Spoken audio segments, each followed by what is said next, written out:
Hi, welcome back, everyone. This is day one of the Encryption Consulting Conference. We are in the afternoon portion of our sessions today, the second half, if you will, if you are joining us somewhere else in the globe. I'm here in Calgary, Alberta, Canada, and we have two more speakers in our conference left today. So make sure that you're sharing your participation using our hashtag, so EC Conference 2022.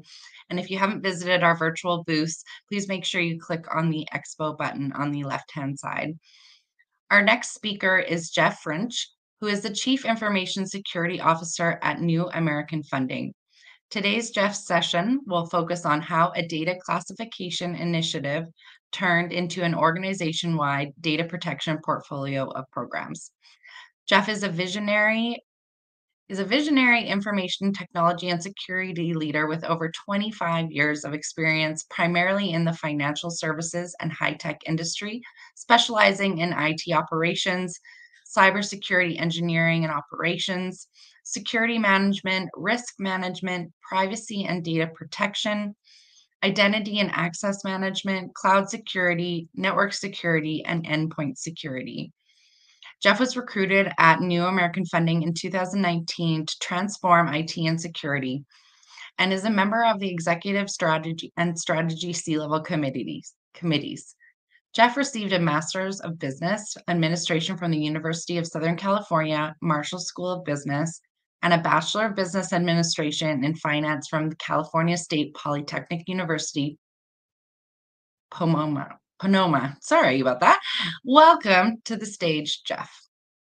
Welcome everyone to Encryption Consulting Conference 2022. Today, I'm going to talk about how a data classification initiative turned into an organizational-wide data protection portfolio of programs. Some housekeeping. First of all, the views and opinions expressed here are my own and not of any company.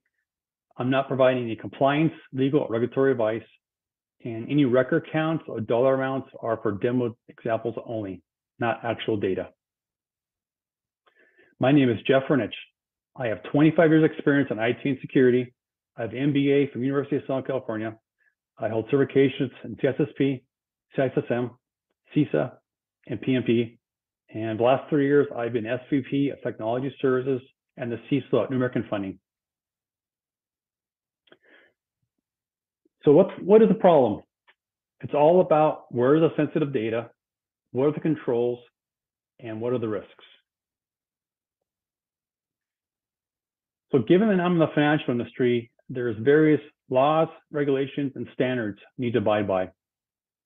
Let's start off with the California Consumer Privacy Act, also the California Privacy Rights Act, and most recently, the California Privacy Protection Agency, all deal with privacy and controls required for California consumer data.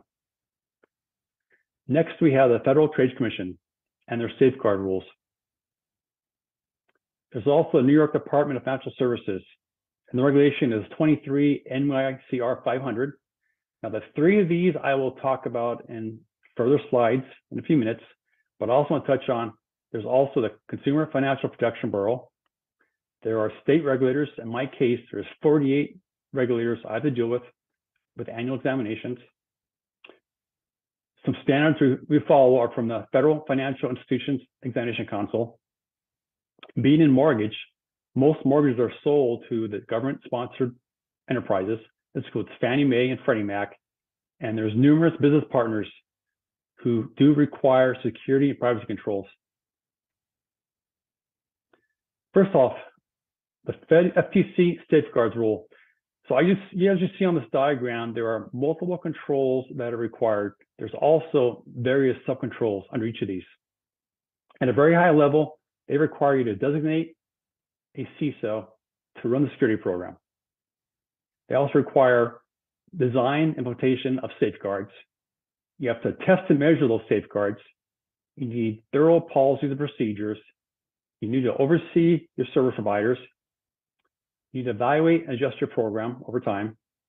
You need an incident response plan. And you have to write to the board at least annually on the state of your controls.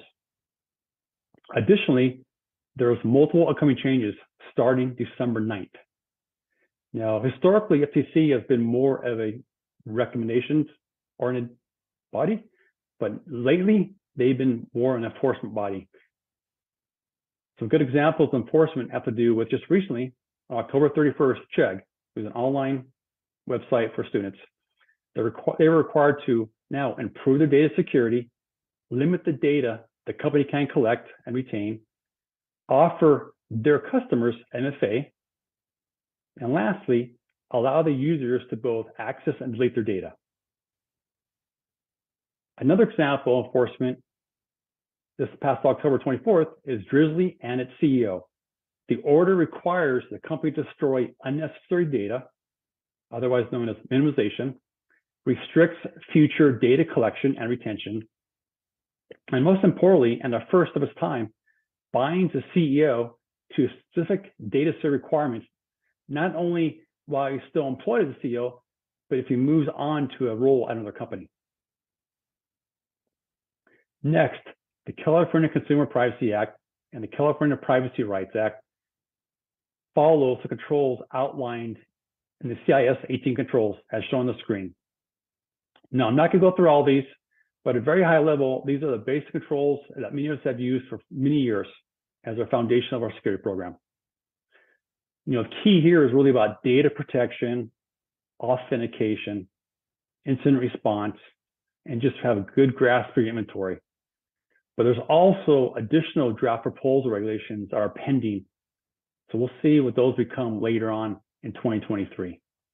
What's very important, though, is the establishment of the California Privacy Protection Agency. So this body will have full administrative power, authority, and jurisdiction to implement and enforce both the CCPA and the CPRA. So I expect this coming year in 2023, you're going to see much more enforcement. But just recently, in August 24th, Sephora was fined by the California Attorney General $1.2 million. Now, not because of breach, but they failed to disclose they were selling PII, they weren't fulfilling opt-out requests, and they did not cure their security gaps within 30 days. Moving on to New York Department of Financial Services, there are 16 controls and various subcontrols. Now, what's really unique about this requirement from New York is they've been enforcing this for the last 4+ years. So let's go to the controls at a high level. Once again, a cybersecurity program, policies, you have to have a CISO in place, you have to do active pen testing and vulnerability testing. What's key here, I'm going to skip over, is MFA is absolutely critical for New York, as well as encryption, a PII. There has to be an incident response plan. And annually, you have to attest to the superintendent of New York every April. There's also a draft proposal of more changes. And this is somewhat aligned with the SEC and their proposed changes for next year. The key points here are making the CISO more independent, having the CISO report to the board annually, much like the FTC. And what's pretty unique is only the CISO and the CEO can attest to controls. So we'll see how this progresses over the coming year as they try to roll out additional controls. I'm going to touch on a few of the enforcement acts from New York in the last couple of years. First off, Carnival Cruise Lines was fined $5 million. Now, historically, NYDFS was focusing on really 4 types of industries of financial sector: insurance, mortgage, banking, and investment. So how is Carnival pulling this? Well, Carnival used to sell insurance to their passengers. That's how they qualified. So they failed to implement basic controls, exposing PI during multiple breaches. And they also lacked an MFA for email. Besides the fine from New York, there were another 45 attorney generals who fined Carnival $1.25 million. Next, we have Robinhood. They were fined $30 million. They failed to meet compliance with the Bank Secrecy Act. They failed on their cybersecurity program. They violated critical consumer and reporting requirements. And lastly, they falsified their compliance in the reporting. So that's why the fine was so high. Lastly, I'm going to talk about residential mortgage services. Now, what's unique here is not only they failed to report a breach, but the breach was limited to one mailbox. Now, New York is pretty strict on not having MFA in place. In this case, residential mortgage services did have MFA. The problem was that the efficacy of the control failed. One user was MFA bombed 4 times, and they accepted the push notification, which granted access to one mailbox. So even though it was one mailbox, and the fine was quite large at 1.5 million, can you imagine it was hundreds or thousands of mailboxes? So it's pretty scary. So besides the regulation cost, let's talk about overall costs when there's a breach. You have the breach notification. You have the investigation cost. You have the post-breach customer credit monitoring. You have lawsuits, both individual and even class action. You have the attorney general to deal with. You have numerous legal fees from attorneys and litigation. Additionally, you had to address all the cybersecurity gaps you had in the first place. Now, all these I mentioned are considered above the water cost. These are pretty well known. Of course, dollar amount will vary based on the scope. But what's also under consideration is what's the impact on below the water costs? You have a cyber insurance premium increase. Lost revenue, impact to the business, devaluation of the brand, loss of customers. You're going to have to increase your staffing because there's no way you could handle all this additional work without more staff.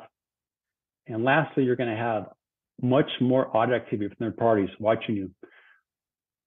So when it comes down to it, the breach of any size, you're going to be doing this for at least 2 to 3 years minimum. So all these things in consideration, I came up with my portfolio of data protection.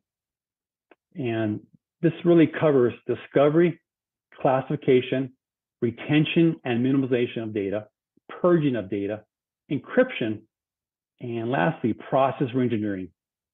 So let me dive into each of these just a little bit. So on the discovery, the goal here is to scan for PI on all your data sources. And in my experience, this involved limited requirements from other teams.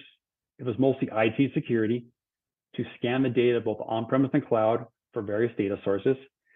I did learn that scanning takes a lot of time. The scalability is certainly an issue. When I first started, I was scanning, my main scanners were located on-premise. And I soon realized I didn't have enough capacity to do the scanning. So I moved that to the vendor's SaaS cloud with much more elasticity so that you could scale up the scanning and scale down as needed. But even then, it took months to scan the environment. Next, we have classification. And this is how you categorize all the PI. And you have to use machine learning, built-in and customized classifiers. It does require a lot of involvement from your data owners to validate the accuracy, confirm false positives, and fine-tune the classifiers. In my case, we found out quickly we had a lot of credit card numbers, and I thought, how is that possible? We don't collect credit cards. Well, it turns out credit cards are 16 digits, and parcel lot numbers. Every land in the US has a parcel lot number that's also 16 digits. So this took a while to really tune the classifier to recognize the difference. And scanning is not a one-time job. You scan once and you have to sample, you scan more, and you constantly scan over and over again as your data sets change. Here's an example of a dashboard for PI inventory. And this is an example that I'll be using from Big ID. The goal here is to have all your record accounts, all your data sources, each type of classification listed, and then figure out where's the risk at. And my goal is to understand the risk not only as a sum, but also per region of importance. So you think about California and both New York, they assign a dollar value to each record. So I'll show a slide here very soon on what that means, but that's how I really explain risk in my program. Moving on to retention. Retention is key. We no longer can organizations keep data forever. So it's very important to establish time, but also use limits on the PI. This requires a lot of leadership involvement, compliance, as well as legal teams to help with the policy creation, the approval, and the enforcement. And the goal here is to minimize your footprint. Why keep data that's no longer needed? It creates excessive risk, but additionally, it does have some impact on when the data gets encrypted. So it's very important to have some scope limit here. So deletions, the follow-on activity to retention. The goal here is to purge excess PI.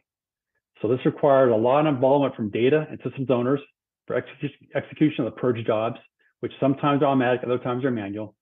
And once again, the goal here is to reduce the amount of overhead from having too much data that has to be encrypted. Next is how do we secure the data, and that's through encryption. There's various means: encryption, tokenization, also rights management. So this requires a lot of involvement from my security team, as well as the tech teams, to implement these controls. And the goal here is to encrypt data in a way that it's not only secure, but also we have to share it with third parties you can. So it can be challenging. As I dive deeper encryption, the way my program is structured, number one, let's make sure the keys are secure. So I chose using a third-party HSM, and it's FIPS certified, so all the crypto keys are to be stored per my policy in HSM. I started off with a crawl, work, walk, run process. So the crawl was, let's do basic encryption at the hardware level, in this case, the disk level. So whether it's called TDE or AD, the goal is to encrypt at the disk level. Next, let's start with doing TD at a database level, encrypt all the databases where possible. And lastly, for high value target databases, let's secure it with tokenization or column level encryption. Now, you think about how you're going to secure your crypto keys. NIST calls out the need and the importance of having a HSM, and they require every government entity to have HSM, but they encourage HSMs for all others, in this case, commercial enterprises. So at one point, I had challenges to getting HSM approved, but after doing a lot of research, I found there is a law in California, which is referred to AB 2828, has to do with data breaches. The goal here is, unless you can prove without a doubt that your crypto key has not been compromised, you have to act as if your crypto key was compromised and issue a breach notification to your customers. So because of this, that's the reason why I use a FIPS certified HSM. And lastly is, let's talk about why is the data in the first place? So process reengineering. This requires data owners to really ask, why do they have data? No response has been, well, we always had, we keep it forever, but we can't do that anymore. So work closely with legal compliance and other stakeholders to ask this hard question and change your process to implement retention, implement deletion, and more importantly, do we need the data, first of all? Or if we do need it, why is it just 4 times, not once? So really about doing things smartly. So as I roll this up, this kind of shows a program as a whole. Once again, it's a portfolio of programs, and the programs are discovery, classification, retention, including minimization, deletion, encryption, and process engineering for all the data sources. So in my case, file shares, databases, both on-premise and cloud, Office 365, user computer data, AWS, Azure, Snowflake, and even other data sources. Now, when I explain what is the risk for a data source, I primarily show what's the cost per record. And the cost is the same per type of record, but it varies. And the most easy states to actually quantify are California and New York. So with California, per CCPA, we have unintentional and intentional. So in the civil penalty column, the cost could be as low as $2,500 or as high as $7,500. Now in California, there's also statutory damages, which is $100 for intentional or $750 for intentional. And intentional is also considered neglect. That means you knew a control was missing for encryption, but you still didn't bother to fix it. So as you can see, my example for California is 750,000 records. You could see the cost gets very high very quickly. Now, of course, this amount would never be realized because a lot of companies go bankrupt overnight. It'd definitely be downsized, but the goal here is to explain the risk to our organization and make progress on your controls. Now, moving over to New York, the cost per record is $1,000. So it's a lot less, but still it can add up quite significantly based on the record counts. So once again, I use basic cyber risk quantification, and it's basically the risk equals financial impact plus probability. So in this case, the dollar amounts I'm showing have a probability of 100%. But once I apply controls like encryption, MFA, and other, the probability will be reduced. So as far as lessons learned, there's the vendor tools to help you with this program can be challenging. They're still maturing. They're adding capabilities. The discovery scans can take a long time to not only complete, but also rescan again. I did find out there's a difference of vendors between your traditional discovery vendors that were born on the data center versus ones that are born in the cloud. I follow the crawl, walk, run process for scanning. Identify high value classified records like social numbers, loan numbers, and other, and then get those all identified. And then as time goes on, you can do your more complex scans. And sometimes you have record types, which by themselves are not PI, but when you do a join between two record types, it becomes PI. So that's called the data set join. You have to account for false positives because it will happen. For myself, my biggest business partners are legal and compliance teams. The goal is to educate your stakeholders very early on because the scope of the program is pretty extensive. For myself, the compliance and frameworks and all the regulations I use as partners to really push the need on why we have to do this. Not just security trying to say we need controls. It's like, listen, there's laws or regulations that require this. And lastly, data sprawl, otherwise known as data decentralization, it's only getting worse. Data is now everywhere. It's not anymore just on-premise. It's on-premise, it's cloud, it's SaaS, it's everywhere. So the problem is enormous. So once again, this is my experience the last couple of years. I hope this helped you. I'm looking forward to taking your questions. Thank you.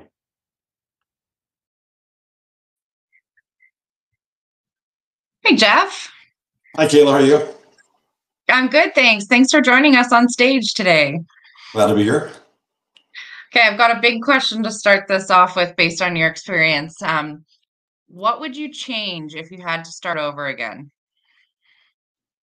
I would definitely make sure I engage with the key stakeholders from the very beginning. When I first started, it was a very small discovery project, where's a PI? And over time, it grew to be a much more organization-wide project.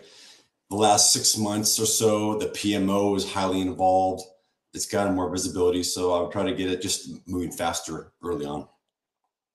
All right, fair enough. Thank you. Do you use one vendor for the discovery and classification or multiple vendors?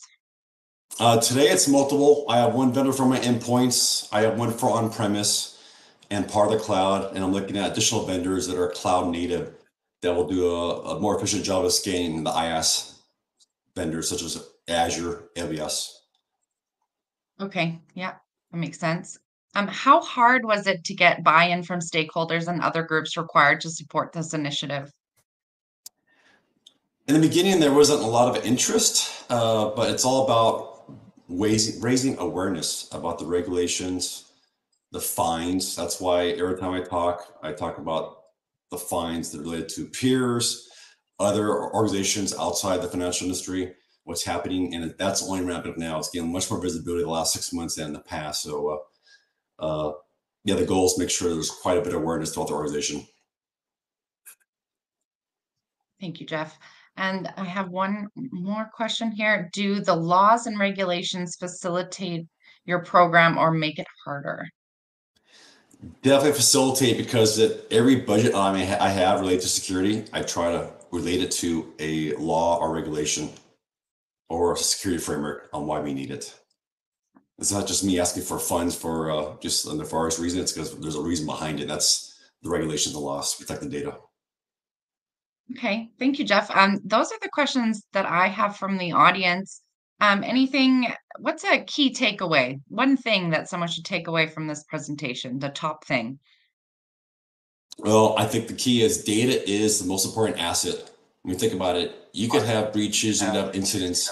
If your data is secure with encryption, That's what really counts, because you could have the hackers obtain your data, but if they can't actually read it and you know your key is secure, then you should be good. That is until quantum computing becomes an issue here in the next 5 or 10 years, but that's another story. When do you think that will become an issue? 5, 10 years?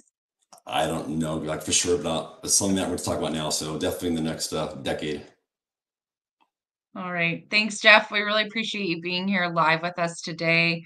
We're going to move on to our next session as our last session of the day. Thanks, Jeff. Really appreciate your time. Our next session is